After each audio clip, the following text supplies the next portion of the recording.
Hello, my name's Paul McGuire. I'm going to make this video to pass on the little information I found in the building codes. I was at the Blue Ridge City Council meeting last night where they approved the building of the 60-foot tall condo building on the Kiker property on West First Street.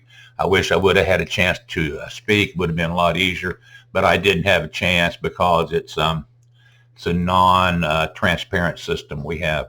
So I'm going to read from the Georgia Building Code. We're going to start off with the Georgia Building Code, code number 105.3, application for permit. I'm going to see if I can get that up here. Had a little problem with my new camera.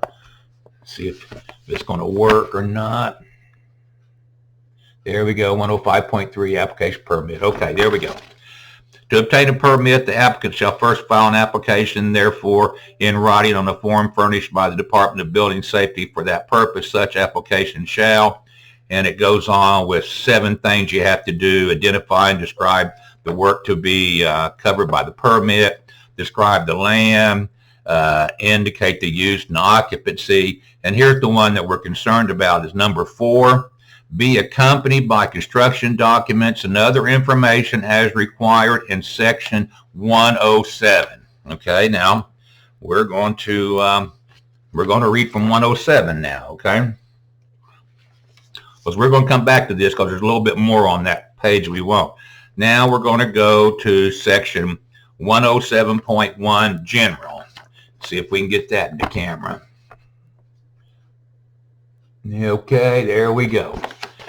Okay, submittal documents consisting of construction documents, statements of special inspections, geotechnical report, and other data shall be submitted in 2 or more sets with each permit application.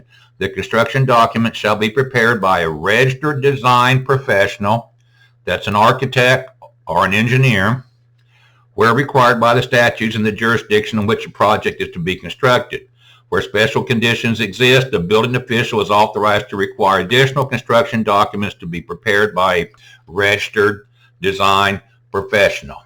Now, in the business, this is what we call signed and sealed drawings. You have to submit 2 sets of complete construction drawings, architectural drawings, mechanical drawings, fire safety drawings, life safety drawings, where your fire egresses are.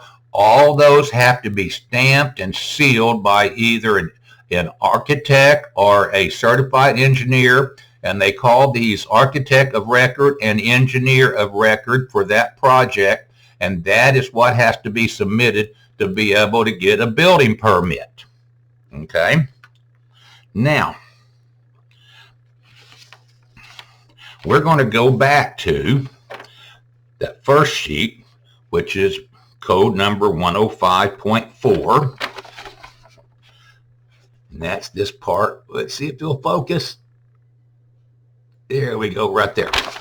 Okay, validity of permits. The last part of this that we're really interested in, it says the insurance of a permit based on construction documents and other data shall not prevent the building official from requiring the correction of errors in the construction document and other data.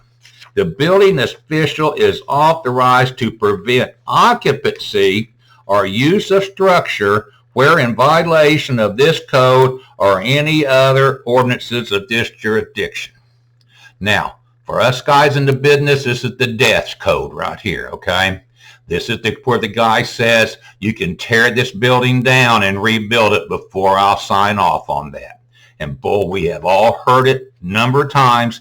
Whatever's wrong, you have to fix it. And for that inspector is going to sign off on it, and he doesn't care how much it costs anybody, okay?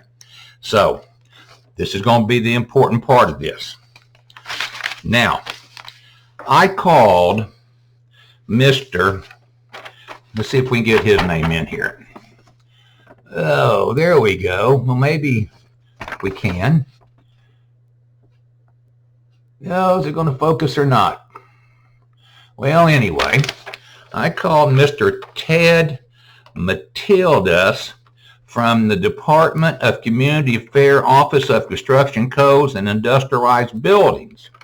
Says he's the director, Office of Construction Codes and Industrialized Buildings. His phone number is 404-679-3106, and here's his government email address. I called the fella, left him a message. He's a real nice guy. He called me back, and he said, Paul, the state does not get involved in local amendments. I told him about our 35-foot amendment for building heights. He says, Paul, the local municipality can pass amendments that lay on top of the Georgia Building Code, and we don't get involved in those, and it's their job to police their own amendments. And I said, okay. And that led to this guy right here. Notice of Local Amendments, Section 8-2-25, parentheses C, parentheses 7, okay? This is going to be an important little page right here, this guy right here, okay? And this says, at the time of issuing a building permit, let's go back. You get the building permit when you submit 2 sets of complete architectural, mechanical, fire, life safety, signed and sealed by the engineer sets of drawings to the local building department. Okay? So at the time of issuing a building permit, the issuing county or municipality shall notify the holder of the permit of any local amendments to the state minimum standard codes which are in effect for the county or municipality, that any such amendments are on file with this department. A county or municipality may satisfy this notice requirement by posting or providing a summary of the topic of such local amendments or amendments and the address and telephone number of the department.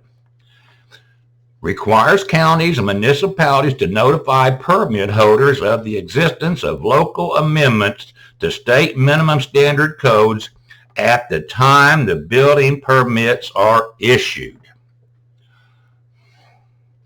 Now, if I'd have been the developer last night, I would have been making sure that they, instead of just saying, yes, we're going to vote to build this 60-foot tall building, I'd have been making sure that they would have voted to rescind the 35-foot rule.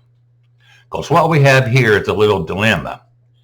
They're going to turn those plans in eventually to the building department for a building permit, which who knows how long that's going to be, because they have shown no documents to anybody, including any member of the city council who voted to approve for this. So ask yourself about that business, okay? But they're going to do that eventually. The state code says those codes that are on the books at that day are the codes that this building has to be built under. Now, I didn't read anywhere on this sheet about the local amendments that one attorney wrote another attorney a letter, and because they play golf together, we're going to tell everybody it's okay and your grandfather did. I didn't see that anywhere, okay? And I've darn sure seen in my lifetime concerned citizens go to a judge and get an injunction to stop building the building because it wasn't to the code. And I believe this could happen here.